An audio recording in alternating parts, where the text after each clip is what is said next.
Buen día, nuestro grupo de investigación le da la bienvenida al sociólogo Juan Salazar para que nos dé su opinión como profesional del campo del área de sociología acerca del fenómeno migratorio y sus impactos sociológicos y culturales en nuestro país.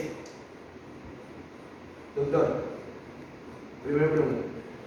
¿Cómo cree usted que ha influido la migración venezolana en Ecuador desde el punto de vista social? Creería que para analizar un poco mejor la migración venezolana, la migración de toda la comunidad que viene del norte del continente, podríamos pararnos en dos puntos de lo social: el impacto para ellos y el impacto para nosotros. ¿Por qué? Porque hay dos dimensiones dentro de este proceso migratorio y transversalmente a esto tenemos una característica de esta migración que no es una migración estática, es una migración que vaya a residir, como tenga altas probabilidades de residencia en el país, sino que somos un país de paso. Para los venezolanos nosotros somos un país de paso. Entonces, en el tránsito que ellos hacen durante meses, está incluido nuestro país, y las condiciones jurídicas dentro del país, a ellos los protege desde el más pequeño hasta el de mayor edad.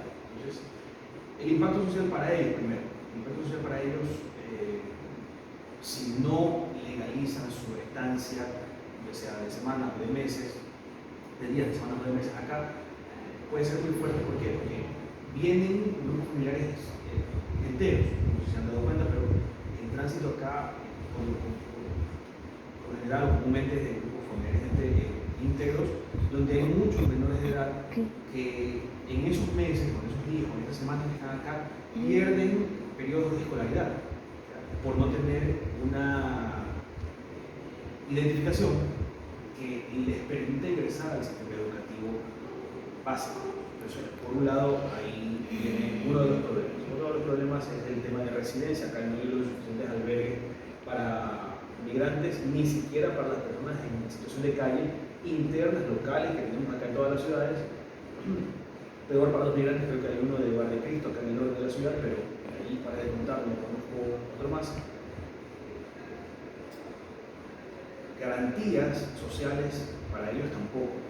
Y muchos de los que transitan acá tienen que dedicarse a actividades informales, a actividades con remuneración por debajo del salario básico unificado, por no tener papeles, o muy probablemente a actos delictivos, como a la delincuencia. En el caso de mujeres y varones, o también a la prostitución, porque vayan, dense una vuelta por el Parque Centenario tipo 4 o 5 de la tarde y hay prostitución de ciudadanos venezolanos, hombres y mujeres, alrededor del Parque Centenario de la ciudad de Guayaquil. Esto es un caso conocido y reportado por medios de prensa local. Entonces ahí viene una problemática social de deconstrucción de estructuras sociales consolidadas, porque no pensemos que el migrante venezolano viene de una situación similar. Muchos no vienen de una situación similar, muchos vienen de hogares estables, con residencias, con viviendas propias, incluso, que las dejan por buscar, en teoría, el desarrollo. Ahí viene otro tema que es complementario, que coacciona también al tema de la migración, que es el concepto que nosotros manejamos del desarrollo. Ahora, problema social para el local, o sea, para nosotros, los ecuatorianos. En este ámbito creo que podemos puntualizar con el tema de delincuencia, con el tema de desorden público, porque hay dos puntos que los fundamentan los acontecimientos que han sucedido en esta ciudad. Yo siempre refiero a la ciudad de Guayaquil, por ejemplo, decidimos, la realidad que podemos analizar y conocer, el desorden público en el centro de la ciudad de Guayaquil por el exceso de comerciantes informales de ciudadanía venezolana, y también el tema de delincuencia. No quiero decir con esto que la delincuencia se ha exacerbado por la presencia de ciudadanos venezolanos, de ninguna manera, pero sí participan en algunos de estas nuevas, de los actos delictivos y estas nuevas modalidades de delito, como la extorsión. Son delitos importados. El tema de la extorsión, el tema.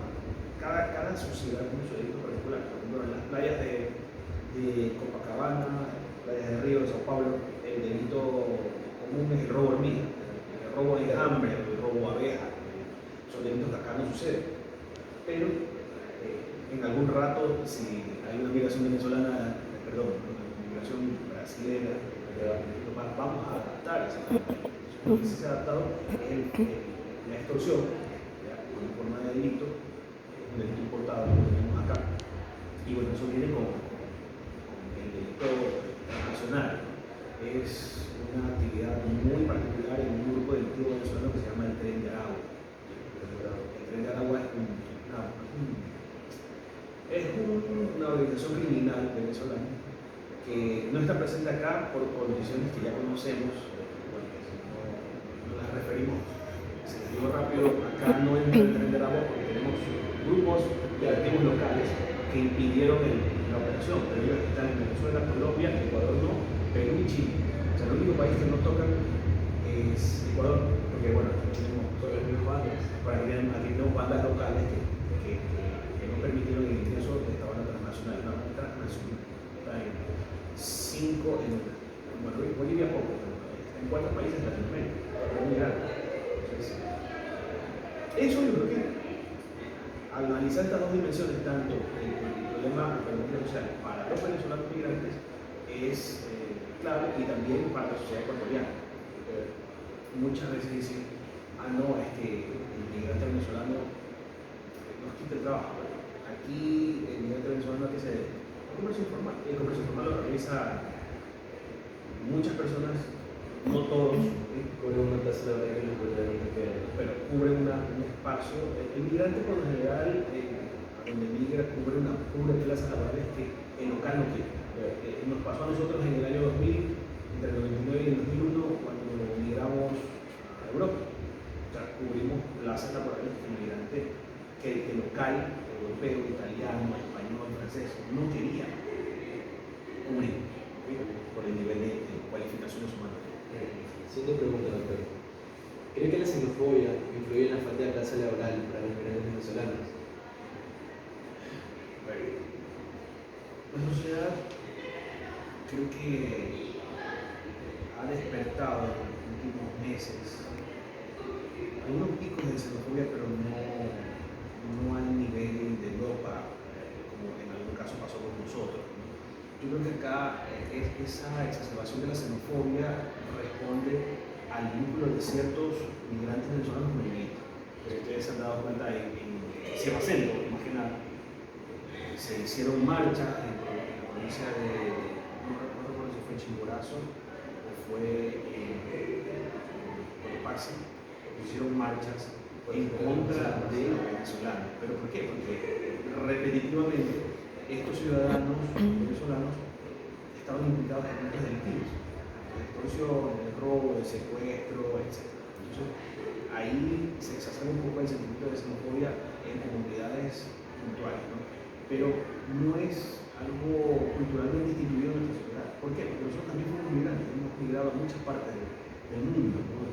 y sabemos por experiencias propias, por experiencias ajenas, por experiencias familiares, por experiencias de amigos, que el proceso de construcción social de la xenofobia no es de un terror. Los europeos son racistas, muchos europeos son racistas, como los sudamericanos, por el simple hecho de que hace 500 años hubo un proceso de conquista y ellos aducen que aún esta parte del mundo les pertenece. Es un proceso de racismo cultural, institucionalizado y de construcción histórica. Desde su punto de vista profesional, ¿cuál cree usted que es el motivo principal de la migración venezolana a nuestro país? Bueno, te mentiría si te digo que hay que puedo dar un motivo porque creo que son los venezolanos los que tienen sus motivaciones propias, principalmente la inestabilidad política. Pero ¿por qué en nuestro país? Bueno, como te decía al inicio, nuestro país es un país de paso. Nuestro país es un país de paso. Nosotros no somos residencia fija para venezolanos, salvo los casos que comentamos la semana pasada con Carla y con Ashley, de venezolanos que son de tercera o cuarta generación ecuatorianos. ¿Por qué? Porque históricamente hay que entender que nuestra comunidad que migró y que ha migrado, como te decía en la pregunta anterior, a muchas partes del mundo, en algún momento de la historia Me estoy congelando. de los pueblos, Me estoy congelando. Migramos a Venezuela. Cuando entre el 60 y el 70 se da el boom petrolero, muchos ciudadanos, principalmente de la provincia de Manabí, migraron a Venezuela. Y se aceptaron, hicieron vida en Venezuela y ellos tienen nietos, tataranietos, y son muchos de estas, y bueno, algunas de estas personas regresaron al país como paso, pero dijeron, bueno, tenemos familiares, tratemos de ubicarnos y son de los pocos que han quedado residiendo. Es una mínima cantidad. De ahí el país es necesario, ¿por qué? Porque es paso. También otra de las condiciones que hace que el país sea un tanto necesario es la moneda. Acá los venezolanos trabajan y ganan en qué? Ganan en dólares. El dólar es muy fuerte tanto en Perú como en Argentina como en Chile. Tú vas con un venezolano promedio, digo, teniendo en cuenta investigaciones que han hecho aquí chicos y tesis que he dirigido, un comerciante informal promedio al mes gana entre 500 y 800 dólares. Ese es el promedio de ganancia de un comerciante informal, vendiendo cosas en la calle. Por eso mucha gente no quiere trabajar formalmente, porque el comercio informal sí da dinero. ¿Estás escuchando? Entonces, un venezolano que vive una situación económica crítica, condiciones políticas de inestabilidad total, llega y percibe un sueldo, bueno, percibe una remuneración que él mismo se la logra, trabaja en forma de 500, 600 dólares,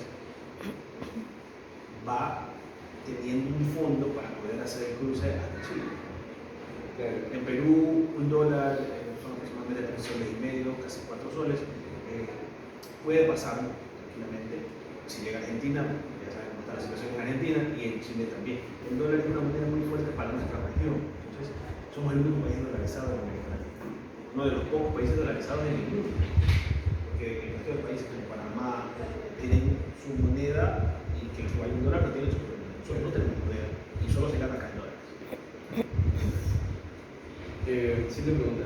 ¿Cómo ha afectado la ola migratoria venezolana en el ámbito laboral para los ecuatorianos? Es que ya la conversamos hace un rato y considero que no hay una mayor afectación en el ámbito laboral.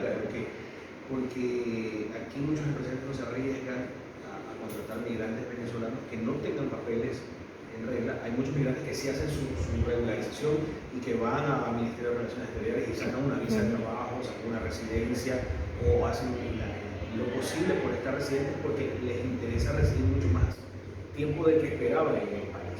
Ahora, no conozco, no aquí en la academia hay profesores venezolanos, pero acá damos en cuenta que en la Universidad de Guayaquil hay 7.000 profesores, de los cuales unos 10, 20 serán venezolanos. No hay.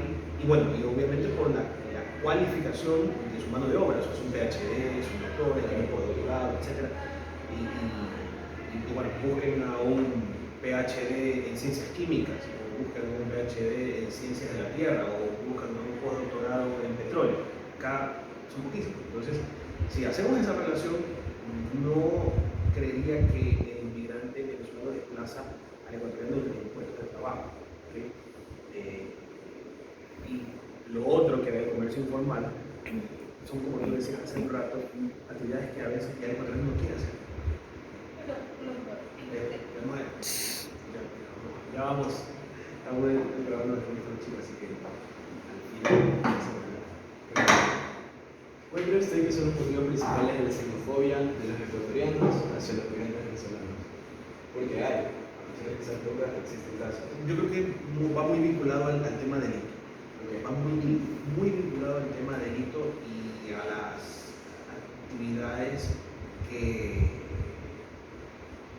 pocos migrantes han desarrollado acá, pero que exacerban mucho las autoridades. Como tuvimos un expresidente que en algún momento trató de justificar la inoperancia de la Policía Nacional en un crimen que un venezolano cometió contra un ecuatoriano, no sé si lo recuerdan, en Tulcán, ¿verdad?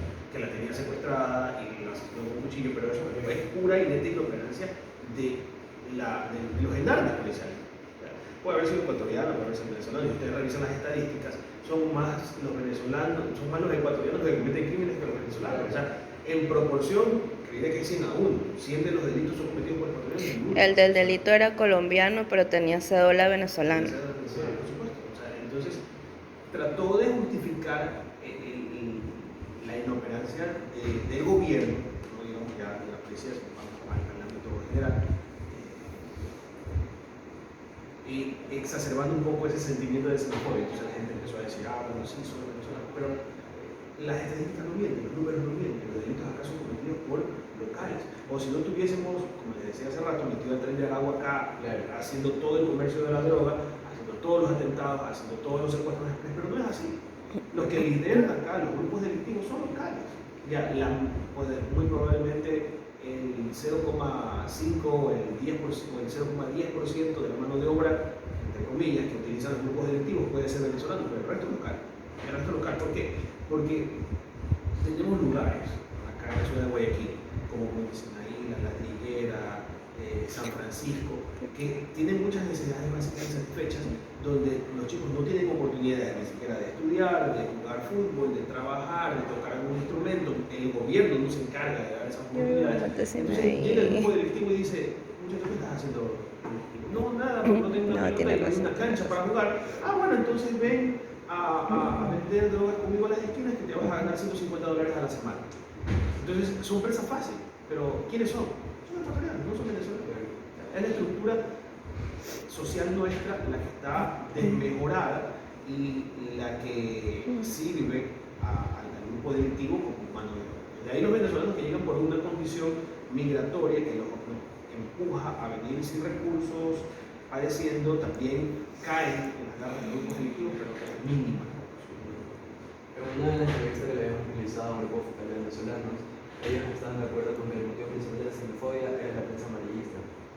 Decían que la prensa amarillista se encargaba de que el grupo focal del delito de la prensa nacional. Usted está de acuerdo con eso. Yo comparto totalmente. ¿Por qué? Porque la prensa se convirtió en los últimos años en un aliado muy fuerte de los gobiernos de turno. Entonces a la prensa no le interesa que el gobierno de turno tenga una mala imagen, ¿no? Entonces tratan de ligar el tema a el que no se va a hacer socialmente responsable, que es el venezolano. ¿Cómo responsabilizan al venezolano? O sea, y hay casos y casos, ¿no? El venezolano aquí practica el deporte que al ecuatoriano no le gusta. Por ejemplo, ¿ustedes conocen los estadios de béisbol que hay aquí en Guayaquil? Solo el de la Hay Kennedy. 3 estadios de béisbol. El de la Kennedy, que queda por acá, el de Miraflores, 4. El de Miraflores, el de la Kennedy, el de Uraga y el de las Acacias. Yo conozco el de las Acacias, los conozco todos, pero el que frecuentaba más el de las Acacias está lleno de venezolanos. ¿Por qué? Porque al ecuatoriano no le gusta el béisbol. Pero al venezolano le encanta el béisbol, le encanta la pelota. Entonces está lleno y tú ves niños de 5, 8, 10 años que hay escuelas de béisbol venezolanos, de los que se han quedado así, ellos buscan apegarse a lo que les interesa, a sus intereses deportivos en este caso, a sus intereses de ocio y esparcimiento, que es el béisbol. Ya, pero no es un venezolano en el fútbol, pero sí en el béisbol. Entonces, hay casos y casos, y como decía hace rato, la prensa no contribuye, no colabora con la sana convivencia que debemos tener los ecuatorianos con los migrantes, porque en algún momento, y te lo decía al inicio, nosotros también estuvimos en las mismas condiciones y en mucho mayor número, ¿no? Y con otras expectativas. O sea, el migrante que se va a Estados Unidos y que nos seguimos yendo, porque todos los días salen migrantes de acá, vía Coyoteros, vía Darién, vía visa de turismo, vía un montón de cosas. Eso les digo porque estuve ahí los últimos días. La expectativa no es transitar, la expectativa es salir del país y residir en otro país. Es muy diferente. Entonces, estos compatriotas sí se ven expuestos de forma mayor, temporalmente y socialmente y localmente, a sentimientos de xenofobia. Doctor, ¿usted qué considera que puede hacer el Estado desde el punto de vista social, político, económico, para regular la discriminación a la comunidad venezolana? Inclusión. en lo que debe de trabajar el Estado es en procesos inclusivos, ¿ya? En procesos inclusivos que ayuden a todos estos viajeros de paso, por decirlo, a tener condiciones de vida dignas en el país durante su tránsito. ¿Okay? Que sus hijos estudien, que tengan actividades ellos para realizar. Hay fundaciones que se encargan de eso, hay organizaciones no gubernamentales que tratan de aportar con eso, pero el número no cubre la demanda, ¿no? Aquí tengo entendido, no sé, no he realizado estadísticas en los últimos meses, pero tengo entendido que el tránsito, el punto más alto de tránsito de venezolanos llegó a 16.000 en un mes. No sé cómo estará ahora, pero realmente sí, somos un tránsito. He estado en Chile, en Argentina, y hay muchos venezolanos. Por ejemplo, en Argentina, bueno, en esto encuentras muchos venezolanos haciendo taxi y ya residiendo 2 o 3 años porque ellos esperan de ahí salir a otro país. El destino final del venezolano no es Chile, no es Argentina, no es Perú, no es Ecuador. El destino final del venezolano es América del Norte, ya sea Canadá o Estados Unidos. Ese es el destino final. Muchas gracias, doctor. Listo. Así que Bien. entrevista, muchas gracias.